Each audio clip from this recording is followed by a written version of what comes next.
Very cool. Well, thanks for being on, Dominick. Thank you for having me on, Lynn Marie.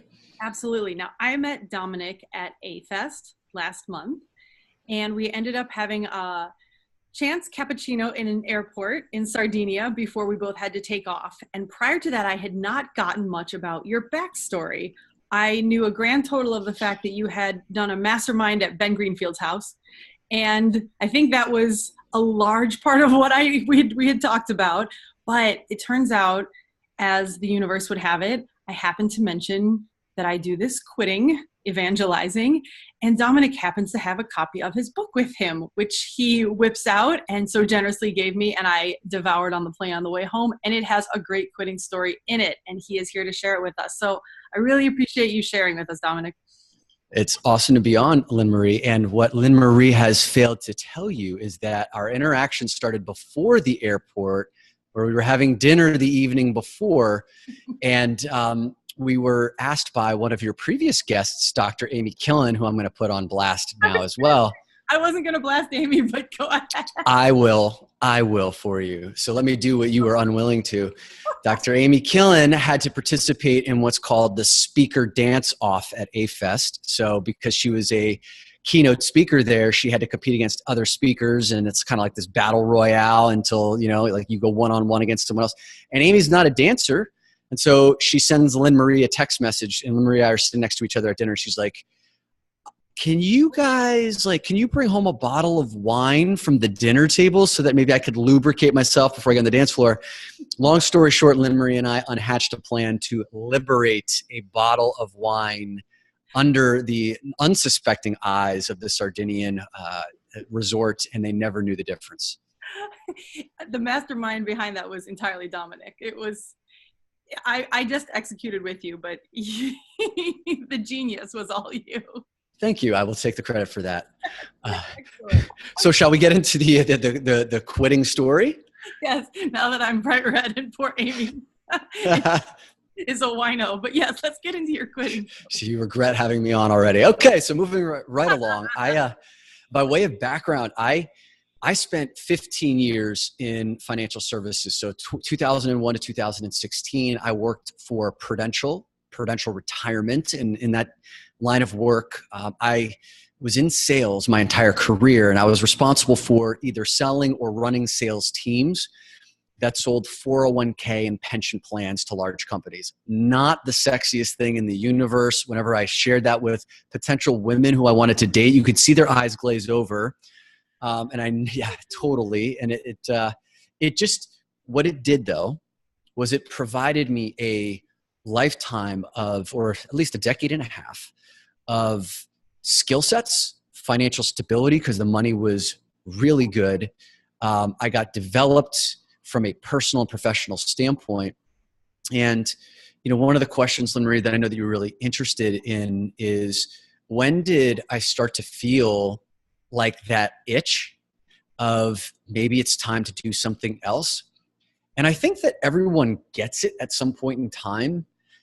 Anyone who's taken a traditional path maybe feels it at some point. Whether or not you acknowledge it is one thing. And maybe even just a quick aside, from a very early age, I kind of got really good at following rules. Like, my parents were amazing and disciplinarians, so I got good at following rules at home. 7 years of Catholic school, Catholic church after, every Sunday. I fell in line. I obeyed, and I always did what I was quote unquote supposed to do. And so when I went to college, I did what I was supposed to do. I got the job that I was supposed to get. And I know that a lot of men fall into this category, but men are supposed to find the job that you can make that you could have the most financial success in and climb that ladder.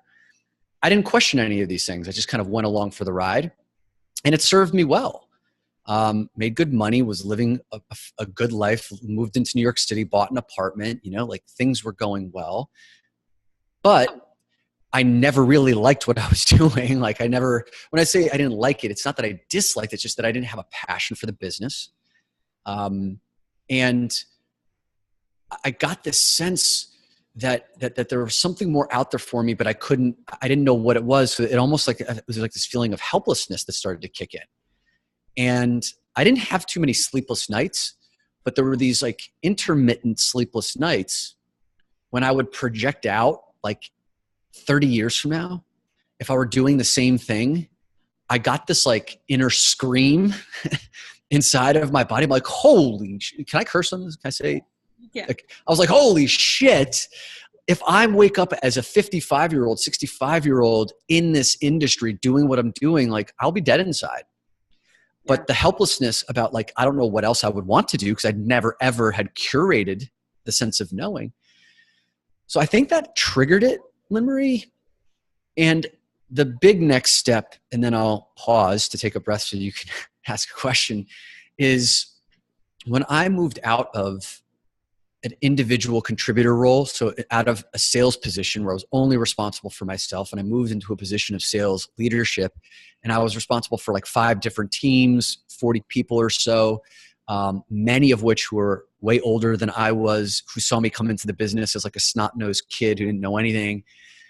And when I was able to provide a kind of leadership style that actually, caused them to respect me, and where their lives were changing, they were having some of the best sales years ever, closing the biggest deals ever. I was helping them remove obstacles from a personal standpoint that no other manager had ever really addressed with them. I felt this calling to do something that would have like 100% of my time was dedicated to that, not just the 10% of my job. And when that clicked for me, that set in a series of events that, looking back on it now, made what I'm doing today inevitable. But at the time, I could never have imagined making the leap the way that it did. Yeah, I understand. I believe I was listening to a Facebook Live today with Jay Shetty, and he was interviewing somebody else, and they were talking about the question he gets the most often is, I know I'm not happy necessarily or fulfilled doing this, but I don't know what's next. And I believe he said, develop a sense of curiosity. Like, what are you curious about? And I think that that's exactly what you're describing, is that like whether or not it was curiosity, somehow it got channeled into leading other people to do things that were supporting their best lives or removing obstacles. And then there's that minute where you're like, hold it, this can be more than just this thing I do for free on the side in my spare time. This could be a true passion, a true calling, right? Yeah. And you know what? The stay curious is so simple that it's easy to overlook the profundity in it.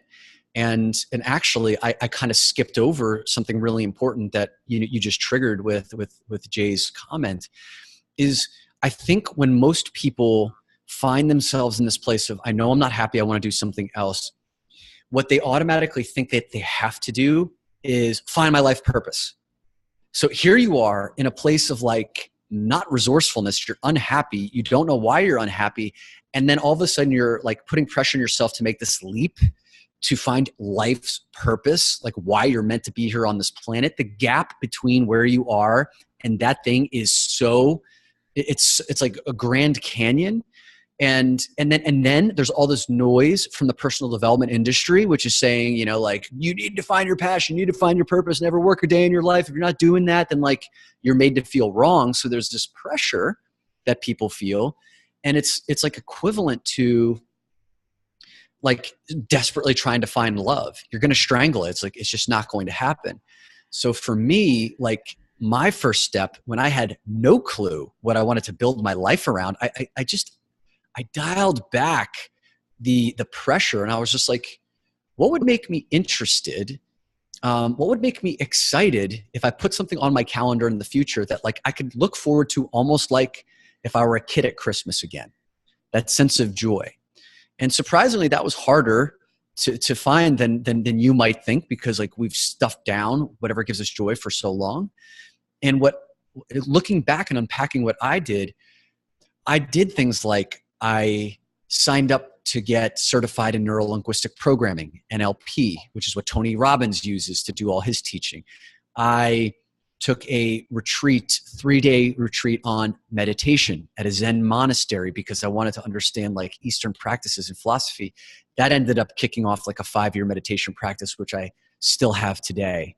I would go to ecstatic dance, like based on my, guidance from my coach. And if you don't know what ecstatic dance is, like 5 rhythms, it's like a 2-hour dance ceremony where you get connected with your body. And as a guy I thought that was totally weird, and I wanted to make sure no one knew that I was doing it. But like these things that just broke me out of my comfort zone. And here was the kicker. Here was the most important part. I put zero amount of pressure on myself to figure out what that all meant. Like none of that had to serve a higher purpose other than, did I enjoy it? Did it stimulate me? Did it bring life into my life? And if the answer was yes, and I was just going to continue doing that stuff. And then eventually over a course of a few years, when I like put all that together, what I realized I was circling around was I actually had created this ecosystem of personal development.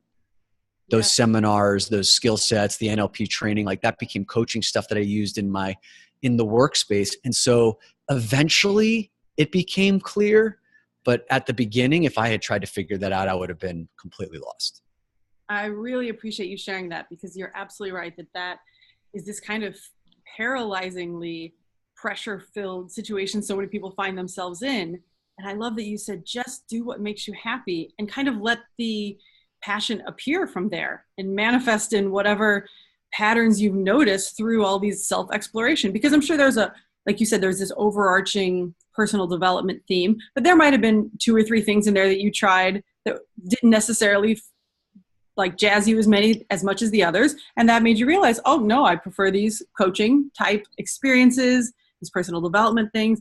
That's amazing, because that's a place of like, I just spoke with, I had another podcast interview today, and our big thing was like, do not make decisions from a place of fear. And for sure, that's like a paralyzingly fear-filled, okay, find passion now. Just like find love now. That was a great example. Who's like, okay, I definitely found my mate the day after I decided that if I didn't find my mate tomorrow, everything was lost, you know? Yeah. Yes. Yeah. Yeah. It doesn't work like that. And the concept that you mentioned in your book that kind of describes what you were in before this development period, you call drifting. Yeah. And it's something I did a Facebook Live on right after reading your book, because I thought it was so important, because usually I talk about in quitting, you know, the sleepless nights that you referred to. But maybe you're not having sleepless nights, but maybe you don't have that sense of excitement you just referred to when you see something on the calendar. And like, what's life worth living, you know, if there's nothing that you're looking forward to? If tomorrow's just going to be like today, there's nothing really wrong with it, but there's nothing really right. There's nothing that's lighting you up. And so I really think that you bring that concept into the quitting fold here, is that, no, find the thing that's going to light you up, even if the other thing isn't somehow like soul sucking, but you don't want to be doing it in 30 years. Like, what a kind of gray life that would have been. Yeah. And you know what? I would, not knowing as much about your audience as I would like to, I would imagine that people who are drawn to listening to, you know, quitting by design would be people who are in a place where they know they need, like they're seeking, right? They're seeking something, and there's a little bit of discontent, and they want something more, but don't know where that right next step is. So maybe it might be even helpful to just unpack this concept of drift for 2 minutes, if you think that's a good place to go, because I think it could be a real resonant. I think that a lot of people that listen to your podcast will connect with this, and it will give them like a language for it. Yes, please. Okay. So drift is, I would love to claim it as my own, but it's actually a term that was bestowed. It was a gift that was bestowed down upon me and millions of others by a man by the name of Napoleon Hill. And if anyone has ever read the book Think and Grow Rich, Napoleon Hill is the author of that. There are only 15 books that have ever been written, non-religious texts, that have ever sold over 50 million copies worldwide. And most of those books are like The Hobbit or Harry Potter, you know, like fiction books. The only business book that's ever sold over 50 million copies is Think and Grow Rich. Now, Napoleon Hill did his work and did his writing during the Great Depression era. And he had this mentor by the name of Andrew Carnegie, you know, Carnegie Steel, if you've heard of Carnegie Riches and Fortune. And Carnegie said, Napoleon, if you want to understand how the best and the brightest, the most successful people in the world attract riches and build this wealth, then you need to interview 500 of the world's greatest and mine their secrets. So that's what he did. He interviewed like the Henry Fords, the Roosevelts, the Rockefellers, distilled their secrets, wrote the Bible on attracting abundance into your life, Think and Grow Rich. The story that I'm most interested in is when Carnegie said, but there's a bigger challenge I'm going to lay down on you. He's like, if you really want to understand the human experience, the full human experience, you need to talk to 10 times as many people who are at or nearing the end of their lives and feel like they've left chips on the table, like that they didn't manifest and live out their dreams, and find out what caused them to end up in that position. And so Napoleon Hill was fascinated by that, and the consummate overachiever, he interviewed like 25,000 of those people over a 20, 30-year career time span. And he mined those secrets and wrote the book Outwitting the Devil, which became the bookend, this cautionary tale of what happens when you don't live a life of intentionality, when you are in this place of drift. And he creates this conversation with the devil. The devil becomes like this embodiment of the 25,000 people's lackluster lives. And the book, by the way, he wrote it back, I think 2 years after he wrote Think and Grow Rich, but his family buried it for like 80 years because he takes shots at religious institutions and education systems, which they thought was going to get him in trouble or potentially like threaten his and his family's life.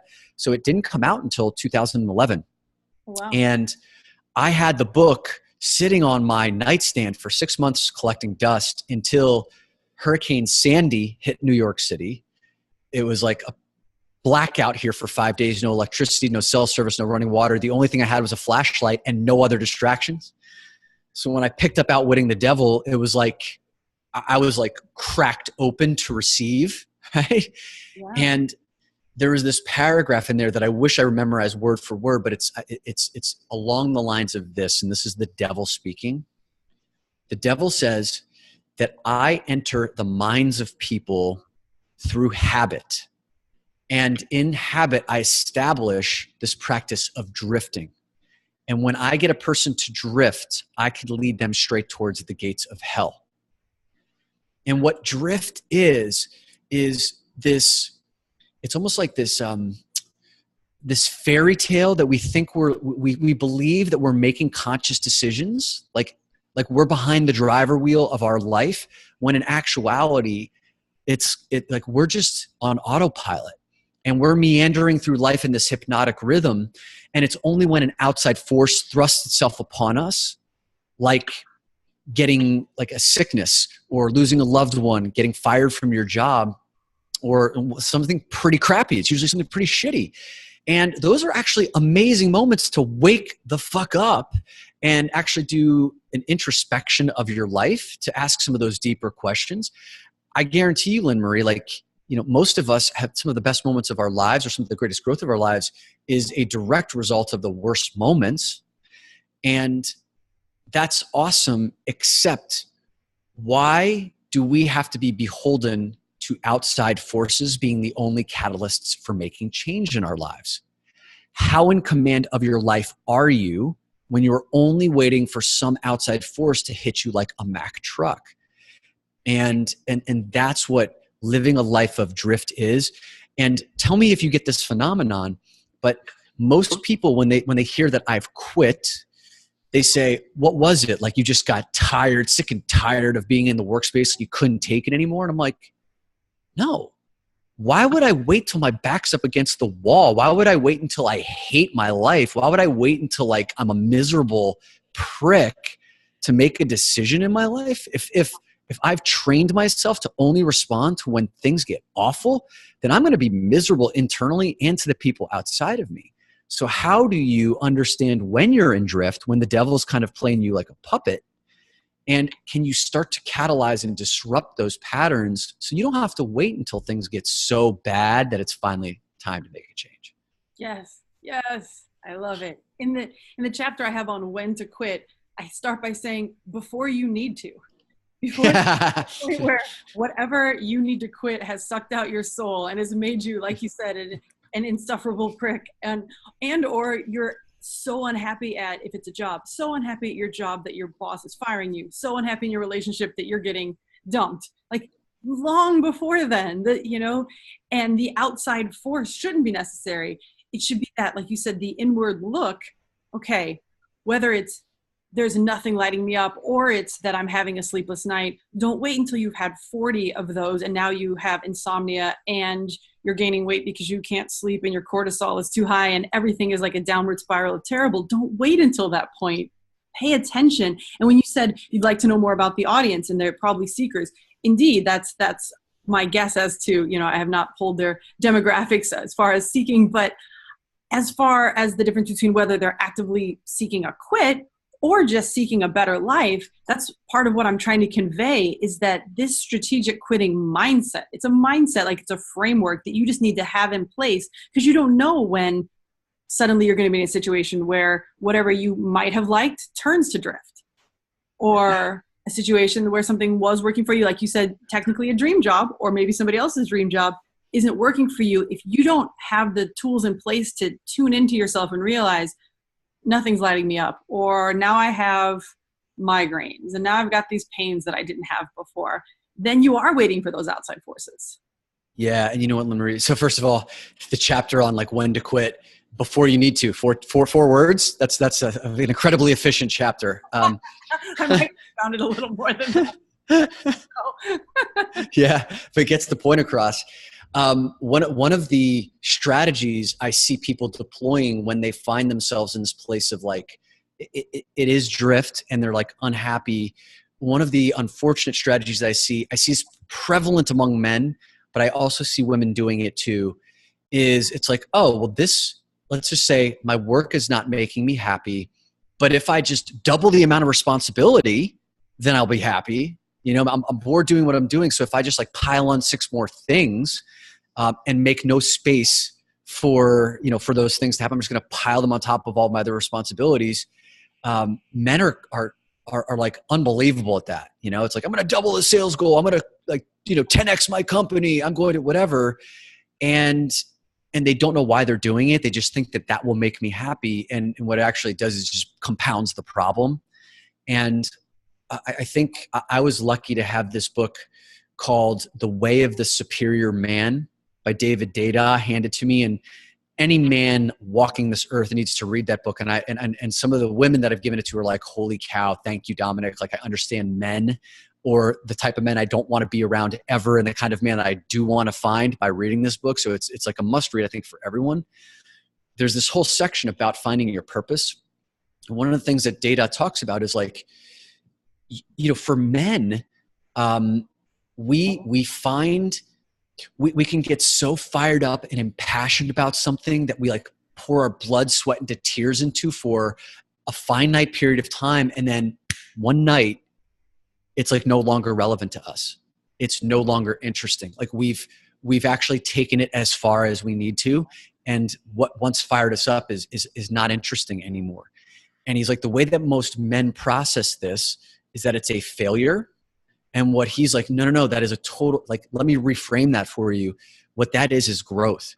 You've just peeled a layer of the onion off. Now you are one layer closer to your true intention. And the unfortunate circumstance is that most of us don't recognize it as that. I found that, like, when I was in the corporate space, it's like, I've sold a ton of shit. I've led a ton of people to selling shit. It's been a good run. But like, I was done with it. There was nothing else above me. I looked at those jobs. I was like, I don't want any more of that. And I think what a lot of people end up doing is they say, but this is the money and I've worked so hard and so long for this. I couldn't imagine taking a step back. My skill set's not transferable. What do I do with it? And that's where people they double down into the position they're in. They actually further entrench themselves in the state of drift, which is counter to your advice about quitting before you need to, or at least making the plans to lay the foundation for quitting before you need to. Yeah, I like the end where you said, like, the surmounting responsibility. In fact, that just re-cements your status as a drifter often, because the more responsibilities you have, the harder it is to walk away. Same thing with, and I'm again, neither you nor I think have been married or have kids, but nope. I'm going to go ahead and throw this out here. You see this in marriages. Things aren't working. Maybe we should have a kid. Really? Because now if they don't work out, you have a massive responsibility to deal with this life you have created. for the next 18 plus years, how is adding more responsibility to an already difficult situation going to improve it? It decreases your freedom, increases this, stuck feeling that this applies in multiple situations.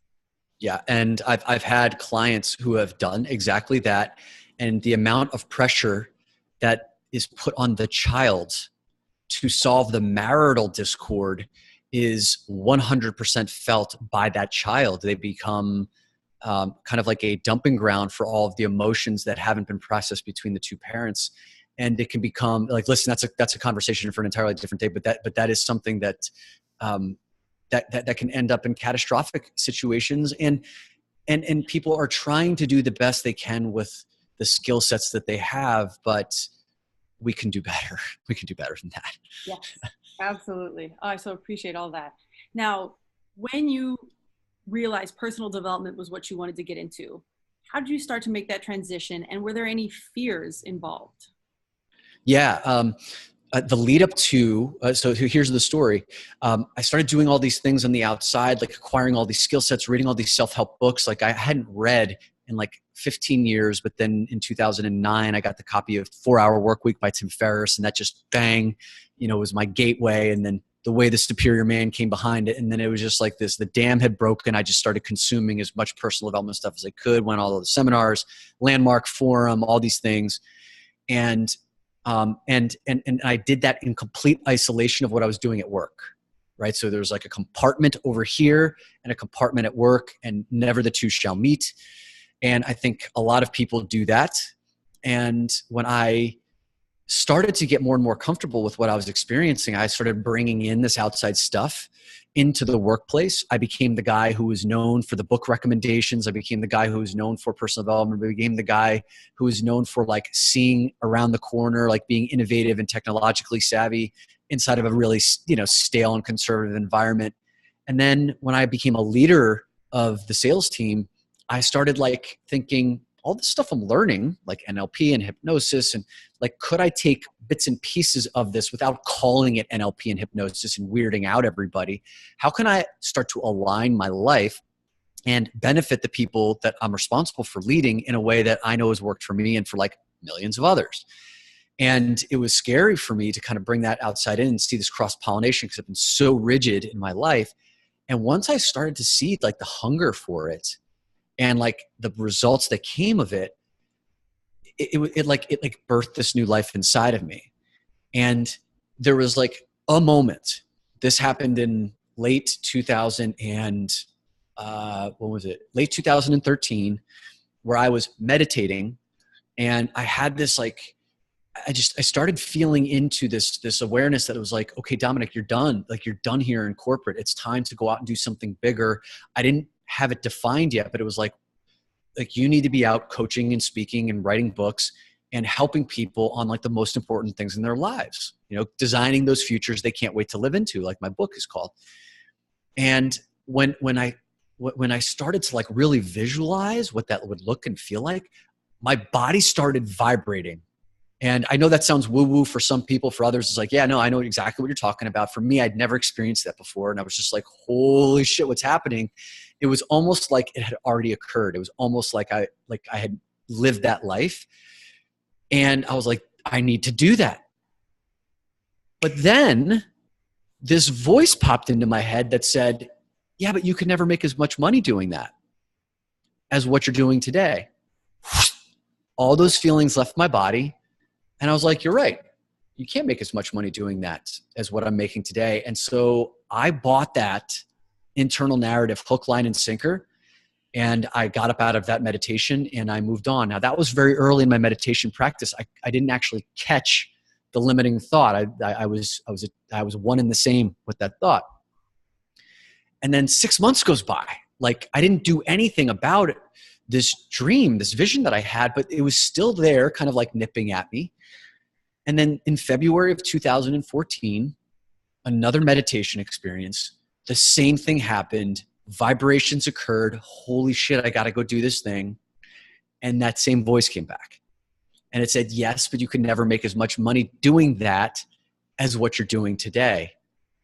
But 6 months of meditation practice later, I was much more attuned, and I caught the thought, and I was like, who says? There's this one thought of an infinite number of thoughts that could be a possibility. I'm like, what would be another one?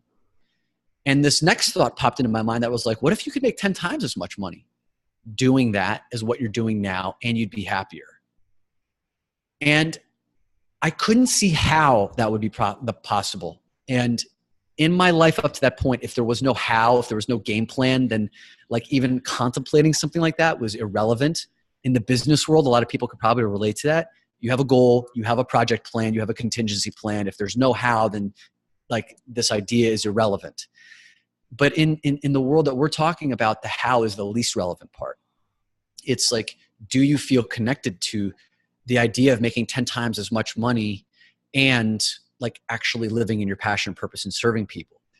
And so I didn't necessarily fully believe that it was possible, but it was a new possible narrative. And when I stepped out of that meditation, what ended up happening was I noticed my mind unconsciously started like paying more attention to examples of people who had done this. Like Marie Forleo is someone who I followed. I'd seen a Tim Ferriss was like a person who'd done that, or Ramit Sethi, and then others that I'd probably forgotten about by now. But I was like, there's evidence all around me. I just hadn't been seeking it. And as soon as that happened, I was like, you know what? There's no hurry. I am going to leave. It's going to happen in February of 2016 because that's when bonuses are paid. And now I have this amazing little secret that I have for 2 years. And I get to work out all of my fears. I get to lay a foundation. I get to test stuff out to know if I've got something, so I'm not jumping, into the abyss without a plan. And like those next 2 years, by the way, I was like the most effective leader that I'd ever been organizationally. Like I skyrocketed in terms of my ability to lead change and like develop an awesome followership. Why? Because I was so connected to my mission. And by the time that I left, which was exactly on time, on target, I had no idea where my first client was going to come from. I had no pipeline, but I was so connected to being like this runaway success that there was zero nerves at all associated with it. And by the way, I'll pause here, but you did ask a question about finances and like, how did I set up for that? So I'd love to talk about, because that was one of those things I had to break down as an obstacle over that 2 year period. So I can get into that whenever you want me to. Yes, great. We'll get into that next, but you just covered 20,000 amazing things, and you can drop Tim Ferriss's name 14 times in this podcast. I'll just get happier every time you do it. I love Tim Ferriss is the greatest. Funny that you should bring up Napoleon Hill before I forget this. So I also read Think and Get Rich. Totally inspired. Fantastic. Had no idea that same person who wrote this really inspirational book, and I've yet to read the second one. Outwitting the Devil. The Devil. Got to read that. But do you know what else Napoleon Hill is famous for? He is the person who is quoted as having said, "A quitter never wins and a winner never quits." No kidding. That was him? Yes. Isn't that ironic? Because I'm wondering where in his career he said that, because it sounds like the person who wrote Outwitting the Devil would have looked at those interviews, and I'm sure there were plenty of people in those interviews who were like, I wish I would have quit this thing. I wish I would have quit this thing. But again, it depends on the context, and people use the word quit and then they just, he probably meant it in one specific context of building this thing up.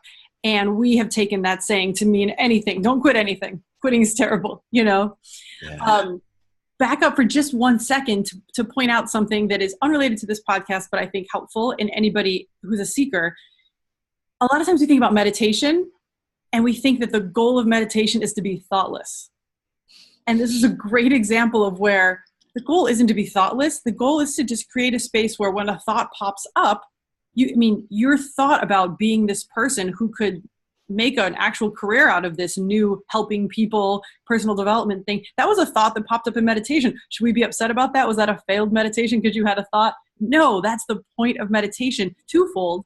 One, that whatever, maybe the thing that if you hadn't been meditating that minute, maybe you would have thought like, okay, I have to go to the grocery store on the way home. This is what I have to do at work the next day. But you cleared your mind for that minute so that what thought did pop up was this new vision. And secondarily, like you said, once you've been meditating long enough to develop the practice of noticing thoughts, you could notice when those thoughts weren't helpful, when that little voice jumped in. Absolutely. And that's so important to be able to combat. Yeah, it is. And the thing that I turn to is Viktor Frankl's, his comments. So Viktor Frankl is a Holocaust survivor. He wrote the book, A Man's Search for Meaning. So it's basically like, if you ever need a kick in the pants, but also like the most inspirational story about how to find hope in the most hopeless of circumstances, being captured and your family captured and put into a concentration camp, not knowing if your family's about to survive, having no control of your life. And he was able to find hope and meaning in that space and then survive it and then go on to write books about it and impact millions. Like, that's the book to read. And he has a quote, and it's not from that book, but it's from his other works. And he says, in between stimulus and response, there's a space.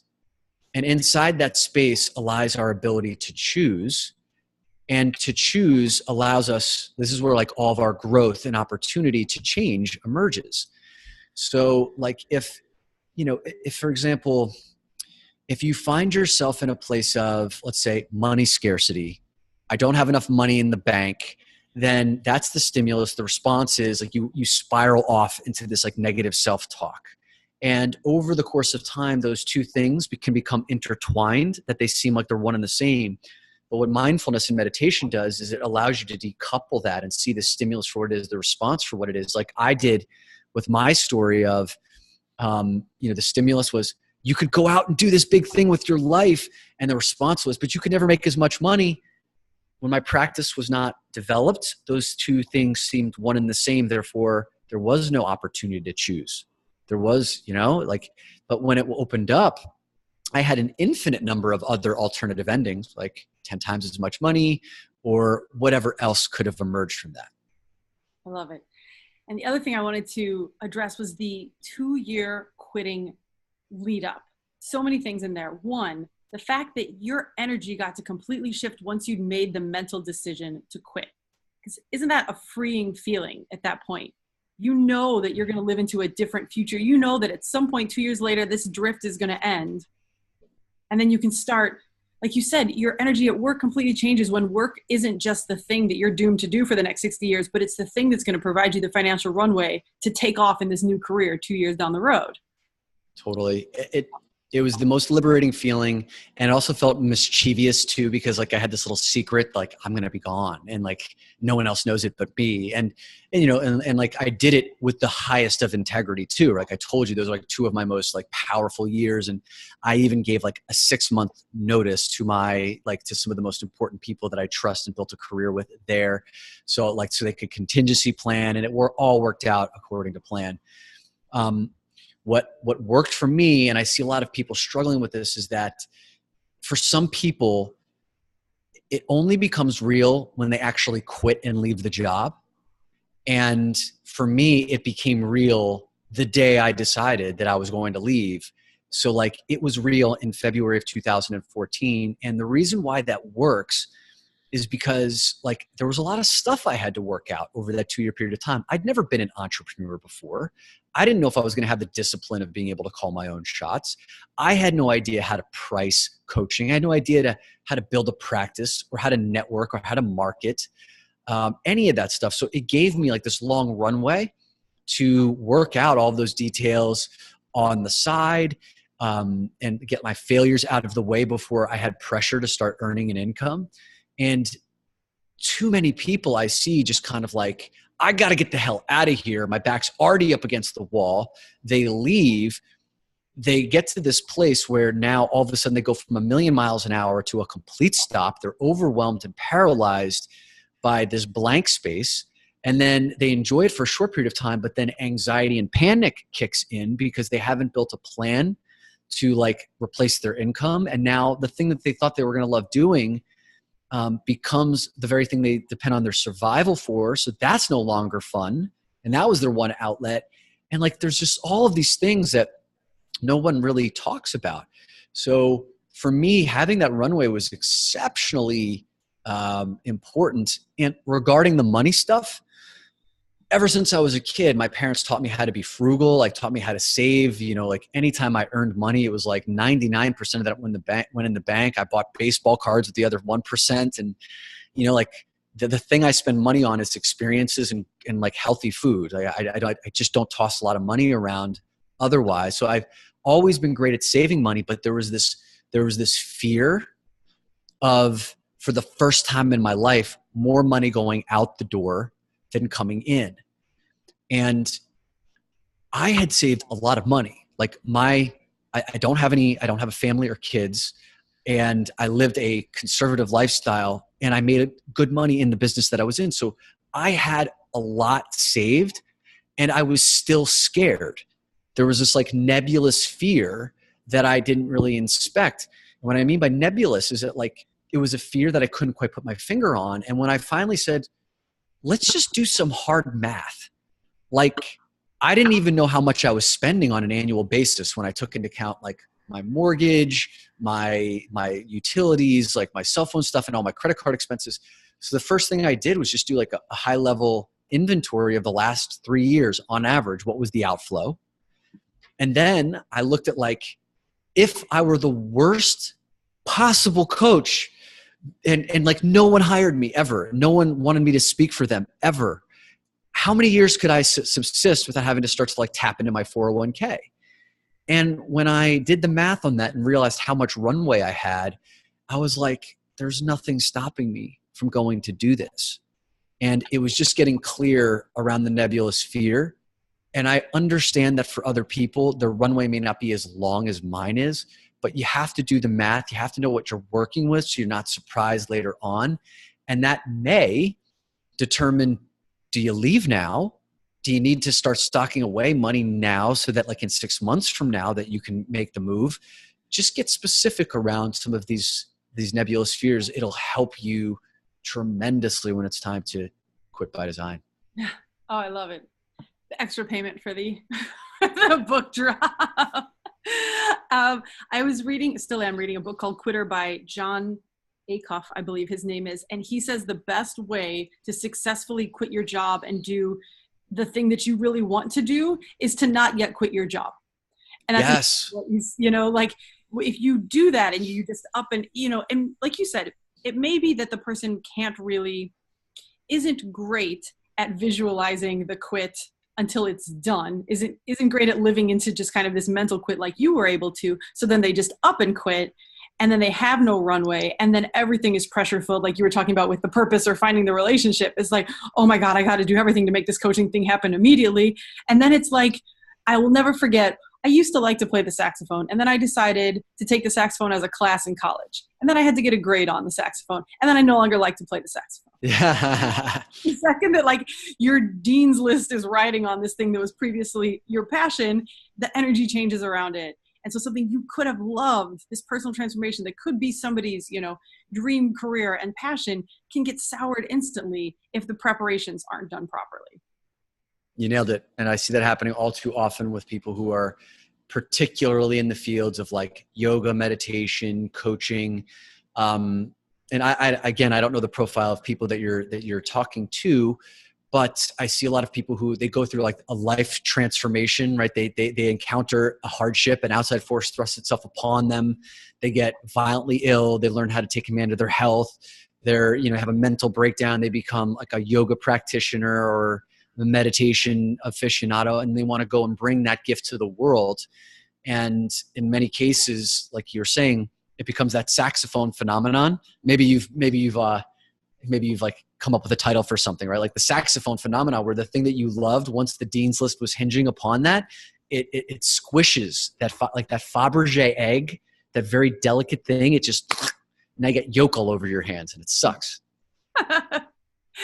Exactly. This has been so much great information. I'm going to have you back on some other time, because we could probably talk forever and ever. I just love your insight on things. Thank you so much for sharing your story with the listeners. Thanks for having me, Lynn Marie. And let me know when you want to do this. I'll tell some more stories about you and Dr. Amy and whoever else I can dig up dirt on. I love it. I love it. So good to have you on. And for everybody else out there, until next time, happy quitting.